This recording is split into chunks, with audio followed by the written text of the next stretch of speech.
What is going on, y'all? Robert Sykes, KetoSavage.com, and we are doing part 2 of the William Shewfelt, Robert Sykes podcast. Here we are in the recording studio again, similar to part 1. This is going to be a video and a podcast, so if you're on YouTube, you can watch it. If you're on iTunes or whatever podcast listening device you use, you can listen to it. We're good to go either way. William, how are you, man? I'm doing good, man. We had a good, fun day so far. Yeah. Yesterday was a good day. Today's a good day. We're just getting some good content. Had a good workout. Had a photo shoot. Yeah. By the way, if y'all go to livesavageapparel.com, y'all gonna see some awesome shots of William modeling our clothes. He makes our clothes look good. No, man. It's honestly some really solid threads. I enjoyed it. Good. Well, today I figured we like dive into kind of like we talked about yesterday. Let's dive into some of the more controversial topics in the keto space, the nutrition space, the training space. Like, what are some buzzwords and just some hot topics that you hear a lot of people talking about, but there's a lot of confusion around. And we'll just do this kind of like, bullet points. Like anything that comes to my mind, I'm going to throw at you, and vice versa. We'll both answer each other's own questions, and then just see where the conversation takes us. So, is there anything in particular that you want to dive into first? There's a lot of different things. I mean, in terms of, I was thinking of artificial sweeteners. I was thinking of biohacking. I was thinking of training strategies, sort of the training recommendations that people are given when they start keto. Like, what's your take on that? What's my take on that? Plants, the role of plants now. Plants have kind of always been that thing that just fly right under the radar. Everybody thinks they're great. Now there's a lot of people saying they might not be so great. So it'd be cool to talk about all of that. Yeah, man. Let's dive into it. What do you want to start with? You got something? Let's start with protein and fat, because that's kind of one that's been hotly debated for a long time. Protein to fat ratios and macros, and you've got like a traditional ketogenic way of doing it, which is high fat, moderate protein, low carb. And then there's some people that push more of a higher protein, moderate fat, low carb. So like, what's your take on that? So all this stuff's going to be super individualized, but I feel like there's kind of general rules of thumbs that people could follow. So my take on protein and fat and the ratio between the two is, if you're like, I've personally found out through self-experimentation that I feel and perform much better at a higher fat ratio. That doesn't mean that everybody performs better at a higher fat ratio, but if you're trying to build muscle, you need to have adequate protein. Yeah. And I feel like if you're keto adapted, that's like what becomes adequate protein is decreased. Like, you don't need as much protein because ketones are incredibly muscle sparing. But if you're trying to build muscle tissue, you need to make sure you get enough protein. So for me, like, I'm in a building phase right now. I'm taking in about probably about 200 grams of protein a day. I feel like I'm totally capable of building muscle at 150 grams of protein a day. I don't think I need any more than that. I just, because of what I'm eating, I'm getting around 200. But for me, in a building phase at 180 pounds, 5'7", I need about 150 grams of protein to build muscle tissue. When I transition into a cut, and my priority is no longer building muscle, but rather maintaining the muscle that I've built and then focusing more on fat loss, I tend to titrate protein down. I titrate fat down as well, but I take my protein down pretty low, and I don't notice any muscle loss because I keep that fat ratio high and I'm producing ketones, and I'm in a very anti-catabolic state as a result of the ketone production. But you're doing a higher protein, right?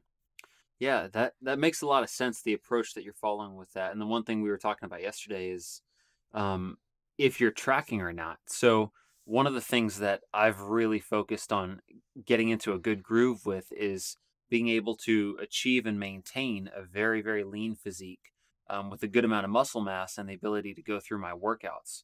So for me, I wanted to do that in a very intuitive way. I wanted to be able to listen to my body, know when I'm putting on too much training volume or if I need to change up my macros, because I wanted to make it like a lifelong skill for myself where when I'm 70 or 80, I still know what to eat, how much to eat, what to cut back on. If I'm putting on fat, I know how I can manipulate variables.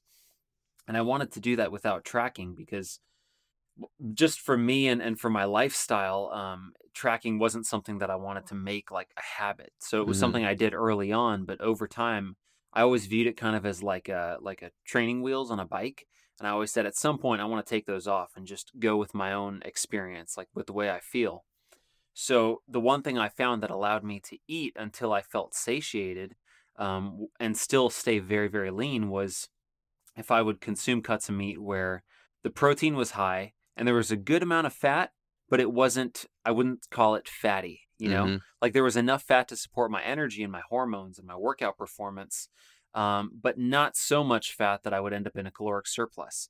So many times I would end up satiated at what I would consider to be maintenance or possibly even deficit calories sometimes. So that has made it really, really easy for me to stay lean. And it wasn't easy for me to stay lean at all. My body wanted to stay at, 12 plus or 13 plus percent body fat year round. So once I figured out, okay, I can eat a little bit leaner.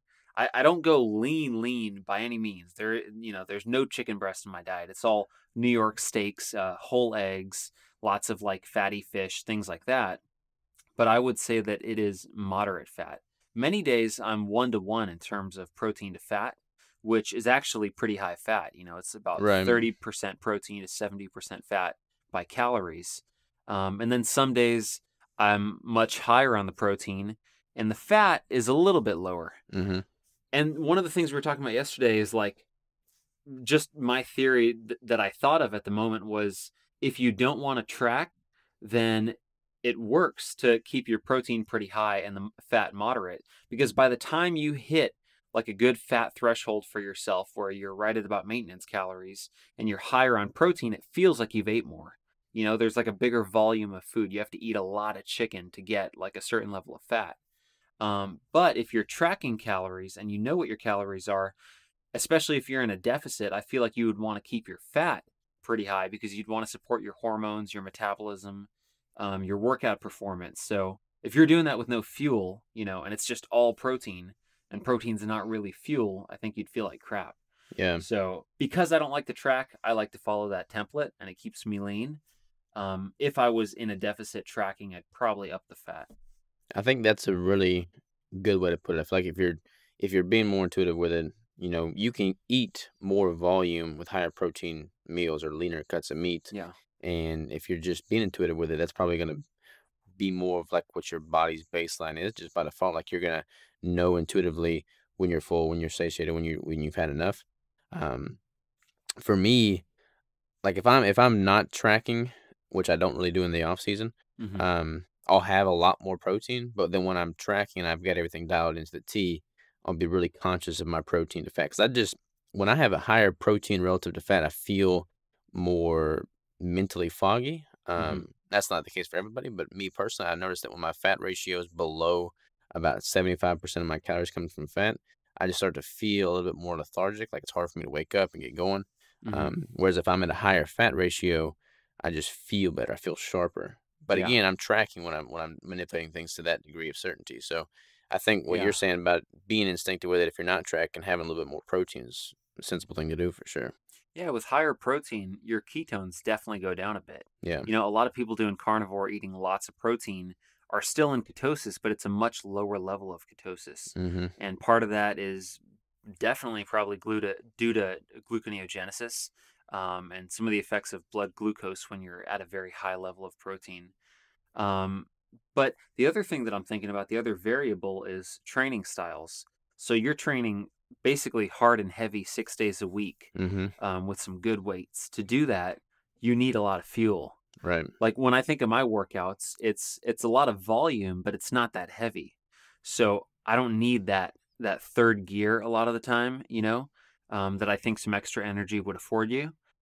So having trained with you, I feel like if I was sustaining that level of training, I would need to up the fat without a doubt. Yeah. Yeah.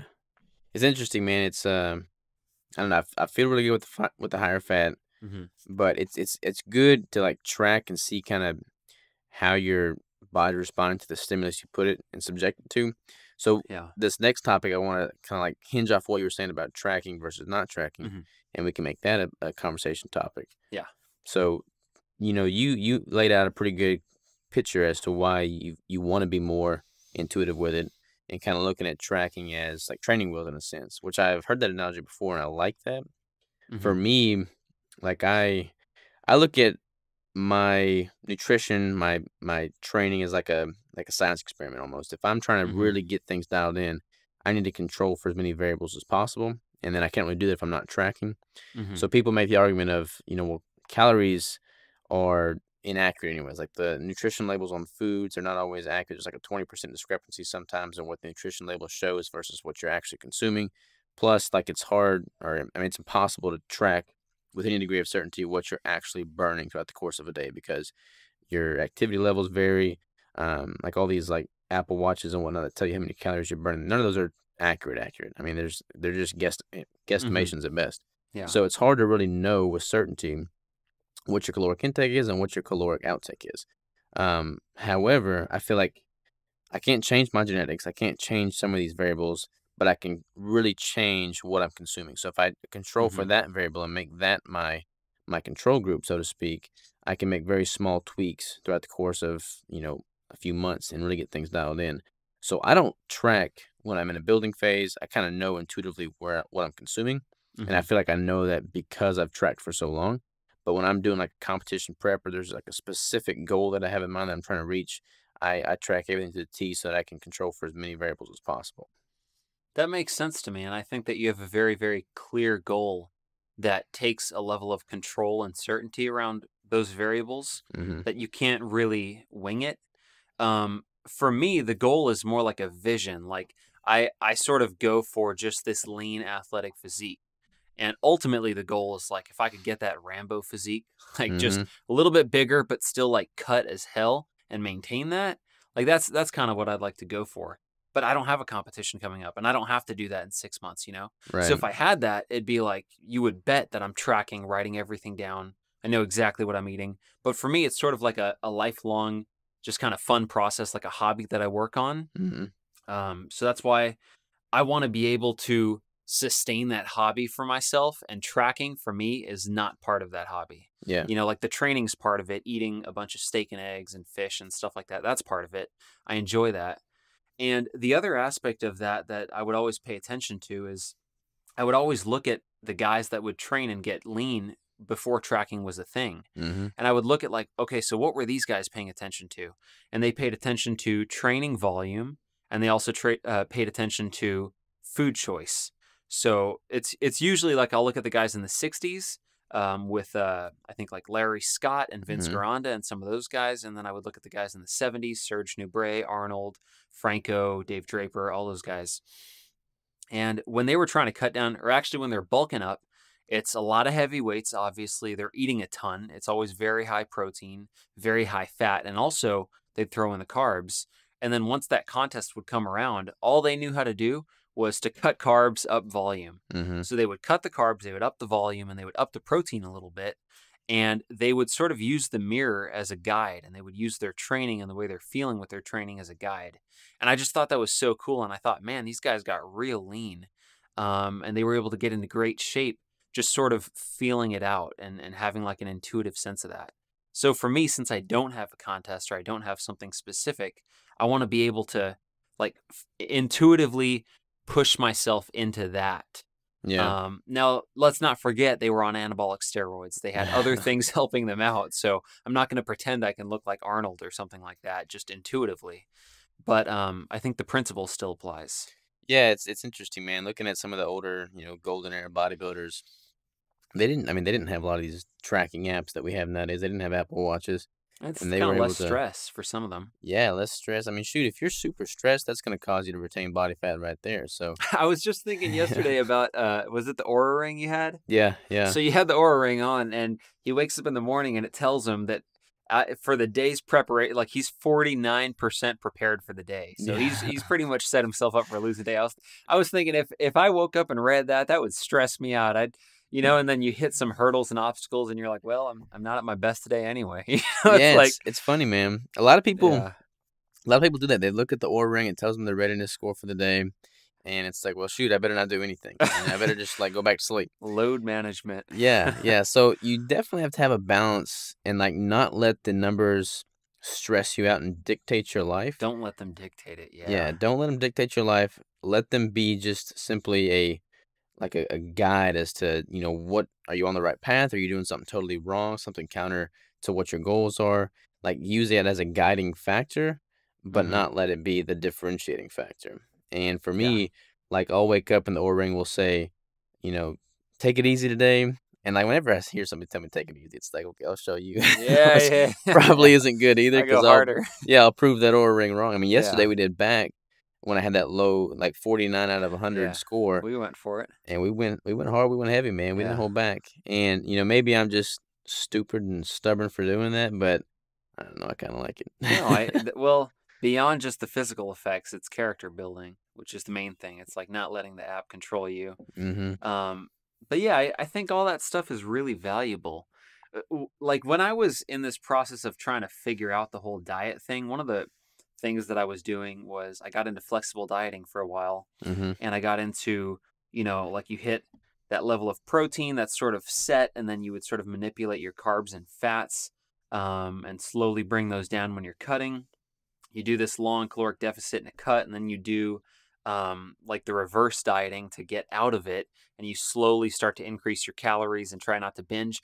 And I would always think to myself, like, what's the end goal here? Because I want to look like a Hollywood actor, like I want to look lean and ripped all the time, but do I cut and then surplus and then maintain? And it's like it felt like it would just be this endless cycle of like, okay, time to cut for a couple weeks, and then let's up the calories for a couple weeks. I was like, I don't even want to manage that. Like, yeah, there's got to be a strategy where I eat healthy foods until I'm full, and I train really, really hard, and I get lean. Because I know that there are guys that have done that. So I was like, what the hell is that strategy? mhm, And for me, it ended up being just kind of like these daily guidelines that I follow, with like the training, fasting until I'm hungry, focusing on steak, eggs, some seafood, liver, things like that. And once I found those guidelines, I just stuck to them. But it's goal dependent. It's all goal dependent. yeah, You have different goals than I have. The person out there watching this who is 250 and wants to get down to 150 has different goals. Um, so that's something I think is important, to keep your goals at the forefront when you're listening to advice in every different podcast and all the different gurus. All the advice they're giving is based on a certain goal. right, totally. You mentioned flexible dieting. Let's talk about flexible dieting, man, because I hate it. you hate it? I think it's silly. I feel like this is gonna ruffle some feathers if any flexible dieters and if it fits your macros, folks listening. But I think flexible dieting and if it fits your macros at its core is good. Like Hmm. what the intent was at the onset was good, but people have blown that out of proportion. So like now the poster boy for flexible dieting is, eat Pop Tarts and beer and ice cream and get shredded, get And look, I'm ripped. still lean. Yeah, yeah, Yeah, and that's just taking something that is good and blowing it out of proportion and making it into a negative, because then that's what people gravitate towards. yeah. I feel like calories matter. I feel like both you and I can agree on that.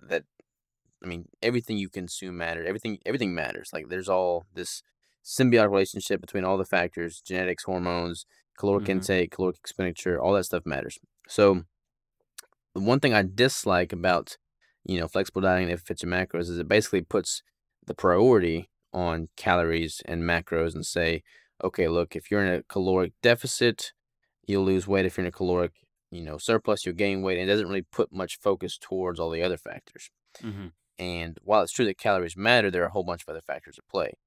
And then, generally speaking, flexible dieting is obviously not a ketogenic based macro, so there's higher Yeah. carbs in there, so you can get away with those Pop Tarts and stuff. Hmm. And it's just become this like war almost that's being raged between like flexible dieters saying keto is not sustainable, it's not healthy long term, you can't do keto.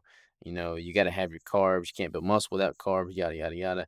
Here I am eating beer, popsicles, ice cream, and Pop Tarts, and I'm Look, I'm doing fine. looking Yeah, ripped, yeah, yeah. And it's like, hold the phone, wait just a minute here.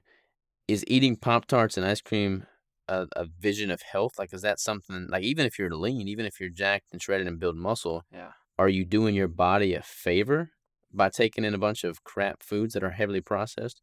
I would say no. Yeah. At the end of the day, like when I look at guys that are ripped on flexible dieting, it's kind of a parlor trick.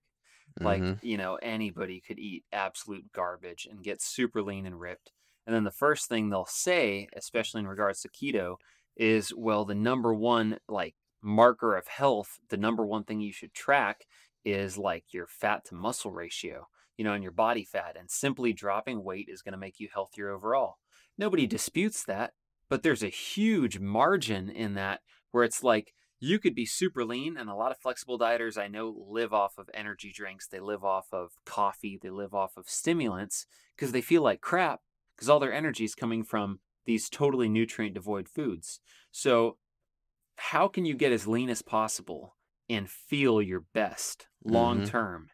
And most of the guys doing this are very young, young women doing this as well. So there's a lot of reserve in their body. Their body can go through a lot. Like the human body can be put through hell and come out of it. So I don't doubt when people are like, yeah, I've been doing this for 10 plus years and I feel great and I look great and all this kind of stuff. I'm like, sure, and if that is if that's satisfying your goal, if that's kind of what you want and you're not super concerned with any long-term ramifications, live your life, go for it. But it definitely doesn't satisfy my goal, which is to maintain everything I have and to build into my old age. Like I always envision myself being 80 or 90 and being able to go for runs, lifting weights every day, still getting up in the morning, training, hiking, all that kind of stuff. I do not think you can do that eating Pop Tarts and, cereal and all that kind of stuff for years and years. So it neglects the overall picture of health, but it does an excellent job sometimes with the body fat thing. So, Yeah. but that's not everything. Yeah, it's not everything. It's funny, man. Like I look at like bodybuilding, and bodybuilding is supposed to be like the embodiment of health. Like you see people on the bodybuilding stage, it's like, okay, those people are healthy. They got things dialed in. At least it used to be. Yeah, and it's sad because that's oftentimes the farthest thing from the truth. Like there's bodybuilders that are, pre-diabetic, type 2 diabetic, because they're just taking in all these crap foods, and they don't have to be fat to be diabetic, and we all know that. Hmm. And I mean, they have like electrolyte issues, they'll be dehydrated. Um, there's just a lot of issues that can come into play there. And if you're taking, a bunch of anabolic steroids and super supplements, that's got a long-term ramification as well, and you have to take that into consideration. Yeah. I don't want to be like the biggest, most massive guy in my, 20s. I don't want to try and beat that race and it have long-term health, put me Hmm. in a long-term disadvantage. I want to be able to just consistently build upon the frame and structure that I've got over the next 50, 60, 70 years so that when I'm 75 years old, I'm living a high quality life now in my 20s, but when I'm 75 years old, I'm still living a high quality life. So where there may be, competitors of mine that are taking steroids and they look amazing now, they're huge. By the time they're 70, I mean, they're not their goal is no longer to be the biggest guy out there. So Yeah. their body's gonna kinda have to, they're cutting years off their life and they're screwing their hormones up. There's a lot of issues that come with that. And I'll be able to just continue to build and build and build on that frame. Hmm. Now I'm gonna probably be, you know, a little less limber when I'm 75. Maybe not, but I would imagine I'd be a little bit less limber at 75 than I am now. Maybe not, man. Maybe not, but I feel like my chances of not being less limber are a heck of a lot better if I, have a healthy lifestyle now. Yeah, it's like I think a lot of those guys that are pushing it super hard in their 20s are kind of cashing in early Mhm. and they're pushing their body to its limit and giving it all the drugs and all the stimulants to see what they can get out of it. But that's the same body you got you got to ride with when you're 70 plus. Yeah. Warren Buffett had this great analogy where he said, imagine I gave you a car and you could pick any car you want, but here's the catch, you only get one car. This is your only car that you get to drive for the rest of your life. How are you going to take care of it? And I think those guys are speeding down the freeway right now, driving that car crazy. And that's just not that's not something I want to do. Yeah. It's interesting, man. I feel like, I've said it on many of my podcasts, like I want to be jacked and ripped and dead sexy at 80 years old, Yeah, and I feel yeah, like yeah, keto, resistance training, some intermittent fasting used strategically, I think those variables, while eating super nutrient dense, wholesome foods, like that's the fountain of youth right there, yeah. you I know? think so. So what else, man? What's the next controversial topic we're gonna dive into? Well, we got that. Maybe this isn't controversial, but what do you think about supplements on keto? So I used to be the guy that would like walk in the GNC, look at all the different supplements, would like have that wow factor associated Hmm. with it, and I just assumed that every single one of them was there for a purpose and would help me reach my goal. And I mean now it's like so many of those supplements are, none of the stuff is regulated. So nothing in any supplement store is regulated. It's not regulated by the FDA. and there's so much of it. There's been instances where people would prove a point by putting something on the shelves and it be just like total filler ingredients with maybe like the most minuscule amount of what it says is actually in there. Mm-hmm. Um, so I mean, first of all, you never know what you're getting when you buy something off a store shelf like that. Second of all, you don't even need most of it. I mean, there's a couple benefits to some of it, but you can get so much of that in your body, like just from quality, wholesome foods. And I would Yeah. put, if I had $20 to spend, I would absolutely spend that on a couple cartons of whole eggs instead of like a tub Yeah. of some high-end protein powder. Yeah. I think putting an emphasis on that is key. As far as supplements that I would use, if I had the discretionary income to just get any supplements, I would keep it pretty simple, man. I would get like a good quality creatine, use that because creatine's naturally, occurring in a lot of the red meats you eat, but I feel like you can get some additional benefit if you up that dosage a little bit. Mm-hmm. So I'd get a good creatine. I'd make sure I've got enough electrolytes, so like good sodium, if you could call that a supplement. I'd make sure that, yeah, my sodium, potassium, magnesium, calcium is all solid. Have good creatines, vitamin D. I feel like depending, Mm-hmm. especially if you're like a northern region or you're not getting much sunlight, good vitamin D would be good. But man, that's pretty much my go-to. That's Yeah. doesn't get much more difficult than that. Yeah. Like basically all of the supplements I would recommend or I would want to get are foods, Mm-hmm. so salt I think is huge. Yeah. In terms of a pre-workout, I would get some great coffee. Love drinking coffee as a pre-workout. In terms of taking care of all the micronutrients, I would get some seafood. I would get some Mm-hmm. salmon or some beef liver, you know. Um, see what else would there be? That's basically it. I do like to use whey protein occasionally. I like to use whey protein isolate, and it's really when I have that craving for like something sweet. And it kind of takes care of that. And it's got some calcium in it, which I'm always looking for sources of on Carnivore, since you can do like bone meal or things like that. But I like to make sure that that box is checked. So whey protein isolate is probably the only supplement I would do. Yeah. Yeah. There's a lot of whey protein. You have to be careful with whey protein. A lot of protein, all whey protein is definitely not created equal. There's a bunch of it Mm-hmm. that's produced overseas, and like the processing technique they use is really hard on our GI system. So like Mm-hmm. a lot of people have GI distress with their whey protein, especially lower grade whey protein. So if you find Mm-hmm. one, is there a specific brand that you have had a lot of success with? I get that cheap one at Walmart. Really? No, I'm kidding. It doesn't. Not kidding. About the same. It's No. probably the worst. Bottom of the No, barrel. I used to use that when I was a kid. So what I usually get, I like the perfect keto one. I'll get a quality whey protein isolate usually from Sprouts or from Whole Foods, but I've been using that perfect keto one. I like that. It's got a few MCTs in it. I'll throw some collagen in there too. I'll throw some egg yolks in there and some salt in there, and I'll drink that up if I kind of have the need for that. Nice. But yeah, there's Very not a cool. specific brand name though, but it's mostly perfect keto. Nice. Ding. Nice. Little plug there. Yeah, no, I have no affiliation with them. Yeah, it's Yeah, kind of nice about not having any affiliation with these. You can just speak your own mind about them say and what you want. Yeah, tell people how it is. yeah, yeah. Um, what else, man? What else is good? We got let's talk about the carbs, man. Like a lot of Mm, people do carbs on keto. It's funny. I was thinking the other day, when I first got into the keto space, I could make a post about like me having a great workout and getting a good pump or something, and I could say something like "no carbs needed," like hashtag "no carbs needed" or something. people were on board. And people were on board. It's Yeah. like, okay, you're definitely a keto athlete, and you're talking in reference to like people that are using carbs predominantly as a fuel source.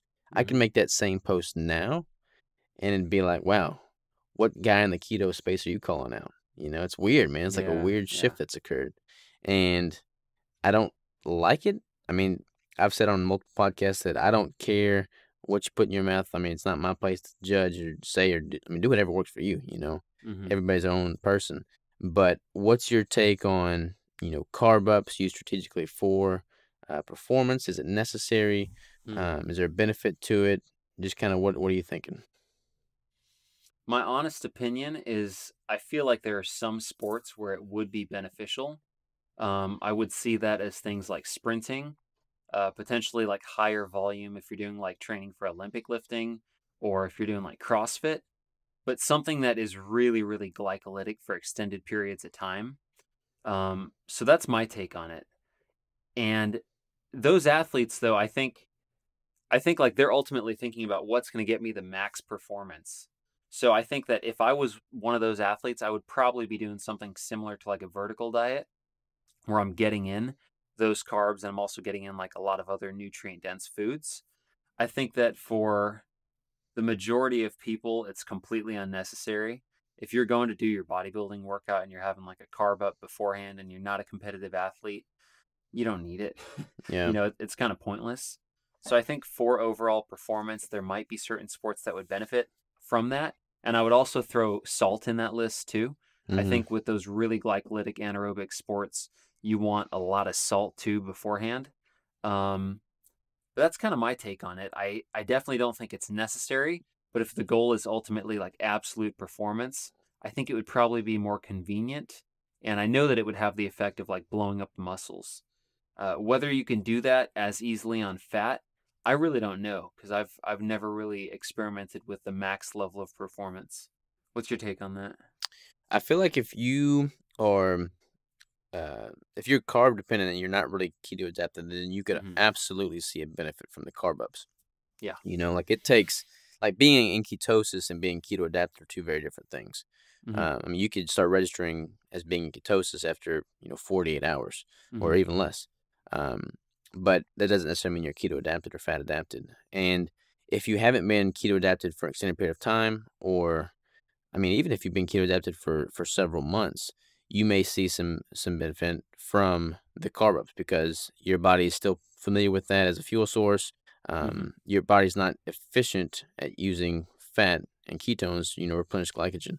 Yeah. But the longer you're adapted, the more efficient you get at replenishing your glycogen stores. I mean, Volek's done a study that shows that hey, if you're keto adapted, he did the study with people that have been adapted for at least 9 months Hmm. and they were shown to replenish glycogen stores just as quickly as people that were carb dependent or taking in carbs uh, pre or post or intra workout. I don't remember what the timing was, but basically they were able to replenish the keto adapted athletes were able to replenish carbs just or replenish glycogen just as quickly as the carb dependent athletes. Having done like cycling or Yep. It okay. was. I don't remember the exact specifics on it, but they put them through like I think a cycling Hmm. exercise of some sort.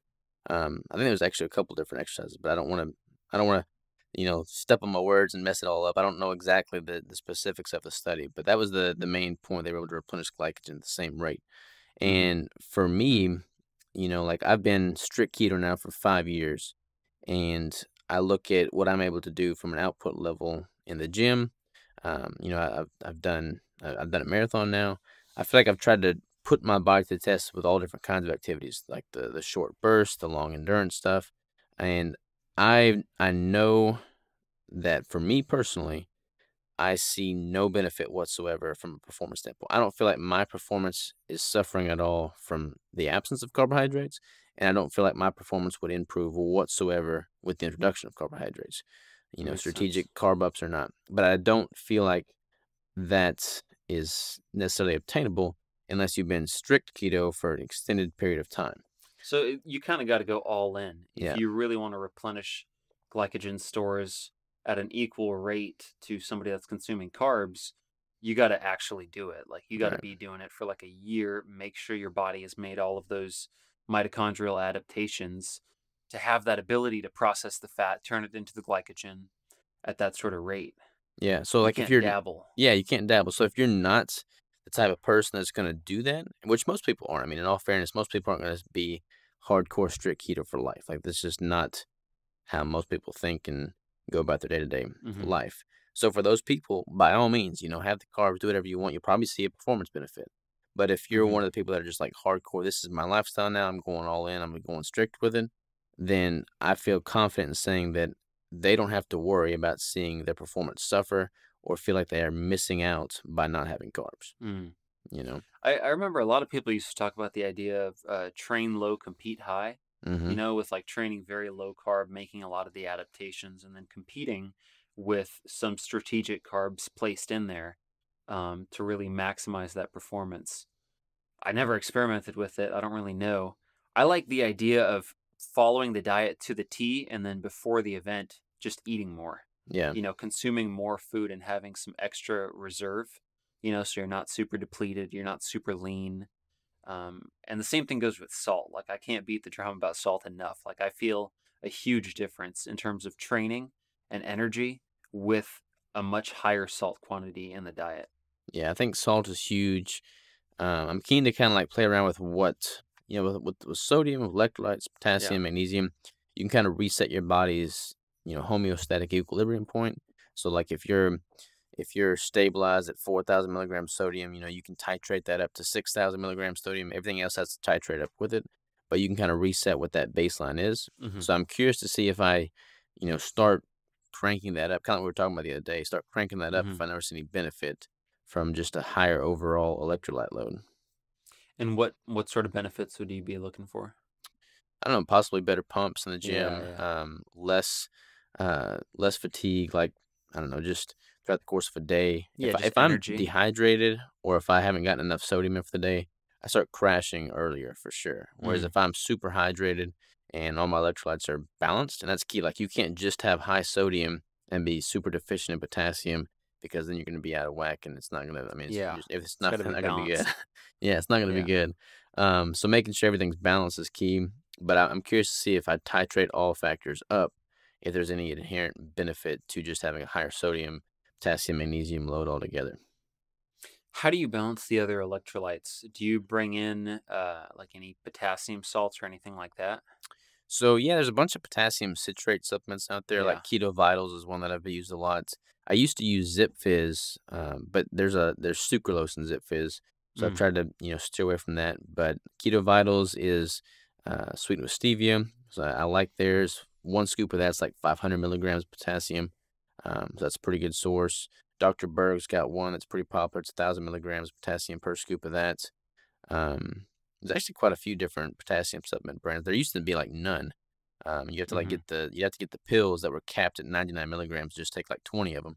Yeah. Whereas now there's like a whole bunch of different powders coming out that make it a little bit easier to get that in. But yeah, potassium powder, something like that, just a pure grade potassium citrate works pretty well for me. Yeah. Yeah, just titrate all things upward. That'll balance it out. Yep. What is the most controversial topic in this space right now? I think the cheat meals is a big one for sure. Yeah, cheat meals is big. Kind of the carb ups versus like all performance if they're necessary or not. I think it's big. The fat macro is big. Yeah, fat macros are big. People get so uptight about like if your goal is to lose body fats, you want to reduce plate fat and not consume that much dietary fat. And they just assume that if you're taking in dietary fat, you can't tap into your own stored body fat, which I would argue against. Hmm. Um, like I keep my fat ratio high when I'm trying to build muscle or lose fat. I just feel Hmm. better at a higher fat ratio. I think Yeah. if you're in a caloric deficit and your energy balance is such that you are in a deficit, you can keep fat higher and still lose that or body fat rather. Yeah. Um, I mean, like And it's muscle sparing. yeah, it's more muscle sparing. Yeah. So like when I did my prep, I got down to 3.5% body fat, and my fat was I think it's 78 or 80% of my calories. Hmm. My protein was really low, but I didn't lose really any muscle because I had such a high ketone production and I was in a very anti-catabolic state. How heavy were you training in that last maybe 2 weeks? I was going heavy, man. Like I was hitting, Yeah, I would imagine. 4 plates on squats. I was doing, 5 plates on deadlifts. I mean, I was going heavy with everything. Does that feel like hell when you're that lean? 3% squatting 4 plates? Holy crap. Yeah, I mean, it's different. Like you're able to push a lot more weight and pull a lot more weight if you're heavier, simply because like the mechanics, you have a bit more leverage going for you. Hmm. So you don't really have that much when you're just lighter. Even if you have the same amount of muscle, if you don't have that weight behind it, it's just a little bit harder. But You're all springy. but you're so psyched up and you're like ready to rumble. I mean, you're like Yeah. in the zone when you're a month out from competition, man. And Yeah, it's yeah. like that mental state kind of overpowers any physical disadvantage you have by being lighter. And for me, it's like, okay, I'm ready to go to work. You know, Yeah, yeah. That's awesome, man. I That's like it. hardcore. Yeah, man. Bodybuilding's, I love it, man. There's a bunch of different sports out there, and I have utmost respect for any athlete. I mean, if you're an athlete and you're pushing yourself, mentally, physically, emotionally throughout any goal, any endeavor, I've got respect for you. But bodybuilding just really resonates with me because it's an individual sport. you're trying to beat yourself. There's other competitors on stage, and obviously you're not competing for second place, like, you wanna win. But for me, it's like I give my best effort, and I know that the package that I brought in 2017 was a kick-ass package, and my goal now is to beat that, and if I beat that, then what else more can I ask for, you know? You will. Yeah, I have no doubt. Yeah, I and I I it'll be know fun that to I've put see. on muscle since then, so it's gonna be Yeah, good. yeah, that'll be awesome, man. Yeah. Artificial sweeteners. Do Artificial you consume them? sweeteners. What do you think about them? I don't try and consume artificial sweeteners, especially I used to. When I first started keto, man, I would get like the sucralose, the Splenda. Yeah, I mean, I would go through a bunch of that stuff, man. I'd make all the keto desserts like a lot of people do when they first switch over to keto. yeah, And I feel like if that's a stepping stone that makes keto more of a viable solution to you, and you can kind of get adapted, and then once you get adapted and you start optimizing, you start phasing that stuff out. So if it helps you get there in the first place, more power to you. Keep doing it. hmm But as a whole, I think you want to minimize or totally remove all the artificial sweeteners, all the non-caloric sweeteners. I use stevia and monk fruit. That's kind of like the only ones I really try and go for. Every once in a yeah, while, I have a drink that's got sucralose or Ace K in there. But as a whole, your sucralose, your acesulfame potassium, all your different sugar alcohols, they're just not good. They can still spike your insulin, hmm even if they don't show a spike in blood glucose, and they make you crave more sweet things, yeah. which That's is huge. not good. I mean, I'm gonna call you out right now. You had a Zevia the other I day. did. I had multiple Zevias the other Yeah, day. you had one Zevia, and that made you want more. So Yeah, I hadn't had them for a while, and I yeah, try not to buy them because I know what happens. They're gone in like a day. yeah, But yeah. yeah, as perhaps harmless as those are, the negative side effect is that you start to really crave sweets. Just Mm-hmm. that taste. It's a mental thing.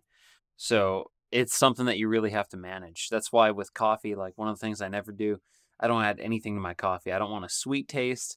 I don't want to add anything to it. I just like that black bitter coffee. Just one of those like habits that I try to keep. Mm-hmm. So yeah, I'm not a fan of artificial sweeteners at all. The only one I really consume is like stevia, and that has to be moderated. Yeah. Yeah. And it's funny, man. Like, I used to chew gum like crazy. I was a chain hmm chewer. I would go through like we're talking about 3 or 4 packs of gum a A day. chain chewer. I Yeah, like that. chain chewer. Packs a day. Yeah. And you get to thinking, like, there's all that sweetness coming in. It's stimulating the, signals in your brain to crave more sweetness. hmm And I mean, there's trace carbs in a pack of gum. You're eating 4 packs of gum a day. I mean, you're getting some carb count racked up Yeah. there. And it would just screw with my mind, and I would never be satiated. Like, I'm constantly chewing. So the act of simply chewing sends a signal to your brain and tells your body, okay, I'm about to be consuming food. Let's start getting all the hormones ramped up to be able to digest this food. hmm So it kind of stimulates more hunger. And then you've got that sweetness coming in that makes you crave that, additional sweet things. And a lot of competitors, when their calories are low, they just start, turning to gum as a way to, like, not really have much of a caloric load, but chew because they're just wanting to, take their mind off of being hungry. But it's like a negative feedback loop because the more you chew, the hungrier you get. hmm So now my next prep, I'm just not gonna have the gum. Like, I literally quit cold turkey. I hadn't had gum in, I don't know, 2 years now. Yeah. And I think by taking that out of the equation, I'll be able to sustain the lower calories much easier next time I go through a prep. Hmm. That makes complete sense. It's just one less variable to mess around with. Yeah, definitely. What's your take on vegetables, plants, and the whole carnivore movement?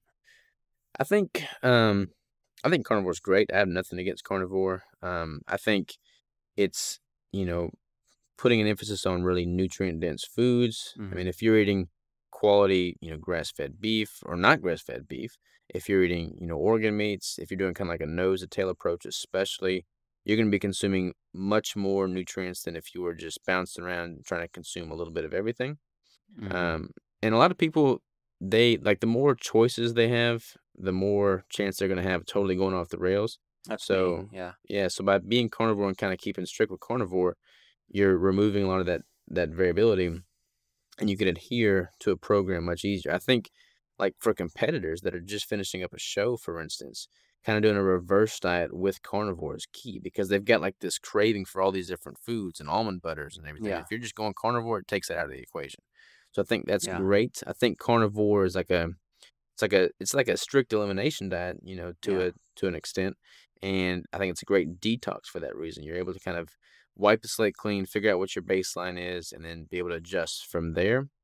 I am not a hardcore strict 100% carnivore. Like I'll Hmm. gravitate towards eating carnivorous style foods like 90% of the time. But eventually I wind up wanting a big old salad and I eat a big old salad and I don't feel bad about it. Yeah. I think having that balance in my life is cool and I'm totally cool with it. There's definitely things that are not good with some veggies. Like there's been enough research that indicates, obviously want to stay away from the pesticides and all that comes with, the negative side of eating a bunch of greens. But I'm not gonna feel bad if I'm eating, super nutrient dense foods all the time. I'm eating keto. Like if eating a salad every once in a while is bad, then then what's the world coming to? Yeah, that's true. That's true. Yeah, I don't really have anything against them either. And I understand when people cut them out as part of an elimination protocol because they have autoimmune issues. Mm-hmm. But as much as that's talked about, I'm fairly certain that like 80 to 90% of people doing carnivore are doing it because they want to lose weight. Yeah. They tried everything and they just usually keto's the last thing they try and they're like, holy crap, I still can't lose it. Mm-hmm. And they're like, well, what will give me as little margin as possible to screw up? It's like they've tried all these different bumpers in the bowling alley and finally they're like down to here. And it's like, okay, that ball has to go in a straight line now. Like you can't mess this up. So I love the simplicity of it. And I love that like you are consuming in huge quantities red meat and eggs and seafood and all of the foods that your body is craving, the nutrients that it needs. So I kind of feel like one thing I've noticed with a lot of carnivores is over time their appetite starts to decrease. And that's something that I started to experience where when I started it, I would just eat and eat and eat and I could eat like crazy. But I feel like my body got so saturated with the nutrients it needed and it probably corrected a lot of deficiencies I might have been racking up through like a plant-based diet and stuff like that and overdoing fasting and low calories and all that kind of stuff that when I ate that over time my appetite has consistently gotten lower and lower and lower to now where it's a little bit of an issue for some of my goals because I need to be eating some more. So I might need to add fats or things like that or go for fattier steaks. But I think that's interesting, though, that your body can become so saturated with nutrients and it's so replete with what it needs that it's not going to overconsume food to attempt to get that. So that's one thing I've kind of experienced. But the good thing about carnivore currently is that it's really tough to screw up. Yeah.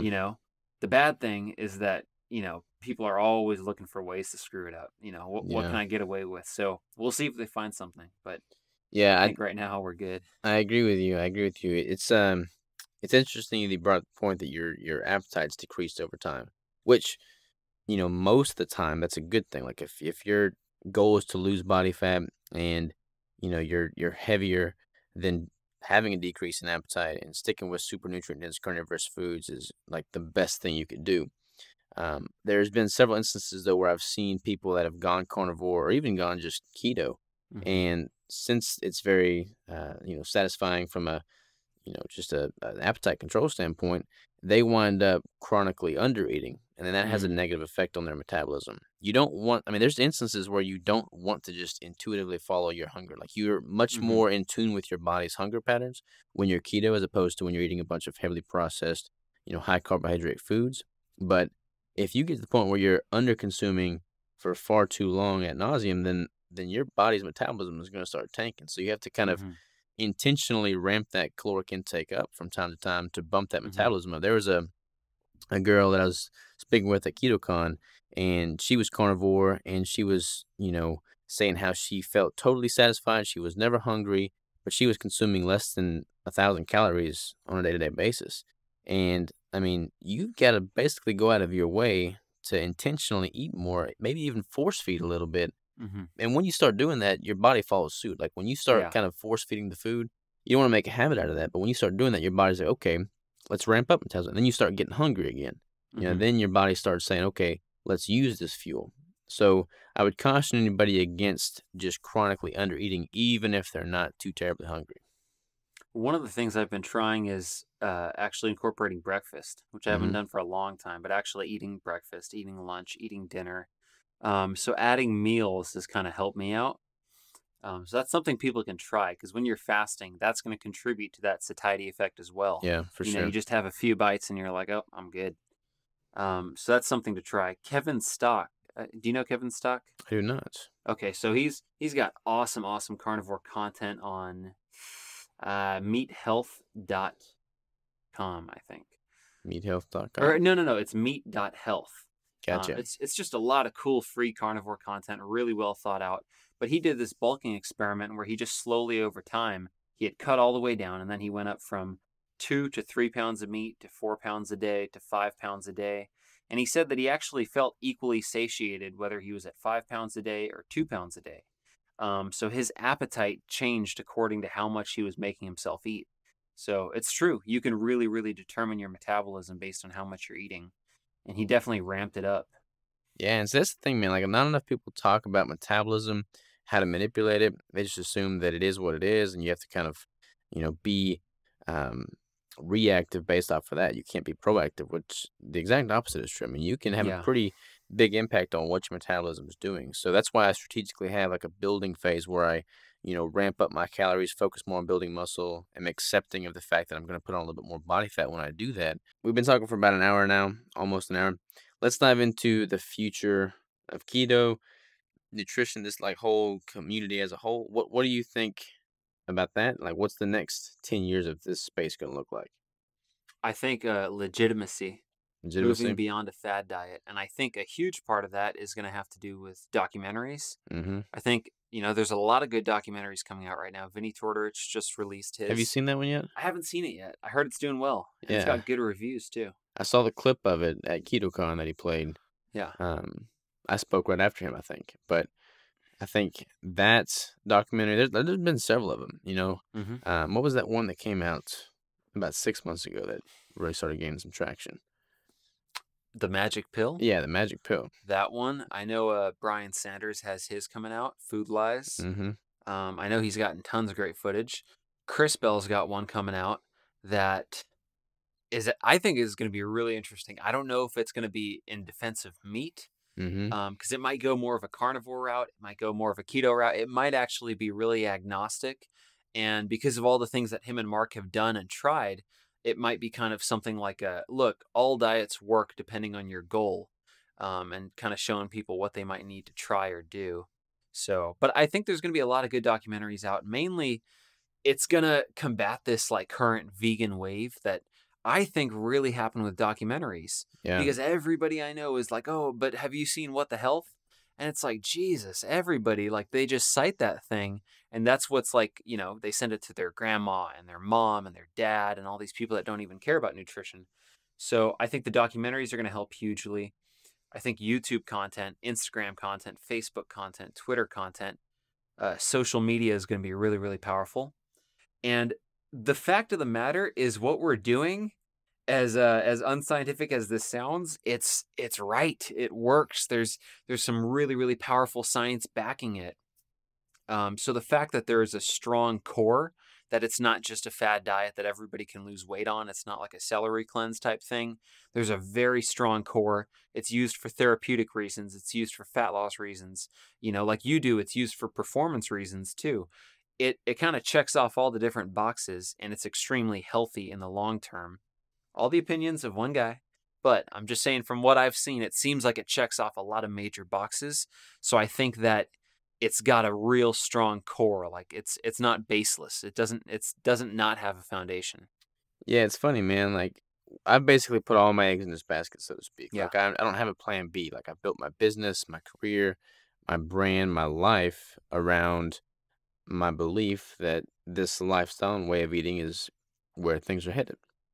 And I mean, if research came out tomorrow that said, look, it is 100% guaranteed that keto is going to knock 10 years off your life, I would still keep doing it because Mm, I feel so much better and the quality of my life has improved that mm, tremendously.